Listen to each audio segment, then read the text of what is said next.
पालकांची इच्छा असते, काही भाग्यवान आई वडिलांची इच्छा पूर्ण होते, पण काही दुर्दैवी आई वडील असे असतात की ज्यांचा मृत्यू होतो। अशीच एक वेदनादायक घटना यूपीच्या कन्नौज मधून समोर आली आहे, जी पाहिल्यानंतर प्रत्येकाने असा मृत्यू सहन करू नये असे सांगितले। एका मोठ्या घरात राहणाऱ्या 70 वर्षीय वृद्धाचा भिंतीवर डोके आदळल्याने मृत्यू झाला।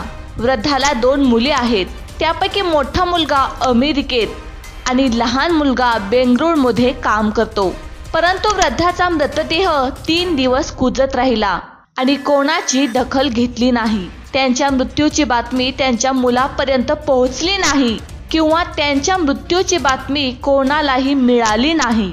दुर्गंधीमुळे कंटाळलेल्या शेजाऱ्यांनी पोलिसांना फोन केल्यावर हा प्रकार उघडकीस आला। पोलीस घटनास्थळी पोहोचले आणि भिंतीवर चढून घरात प्रवेश केला, तेव्हा समोरचे दृश्य पाहून त्यांचेही भान हरपले। उन्हामुळे अंगणात पडलेला मृतदेह पूर्णपणे कुजत राहिला आणि मृतदेह सापडल्यानंतर पोलिसांनी प्रथम त्यांचे अधिकृत कर्तव्य पार पाडले आणि त्यांच्या मुलांना माहिती दिली, ज्यापैकी एक अमेरिकेत आणि दुसरा त्याच्या आईसोबत भारताच्या सायबर सिटी बंगलोरमध्ये राहतो। वृद्ध अनेक वर्षापासून एकटे घरात राहत होते।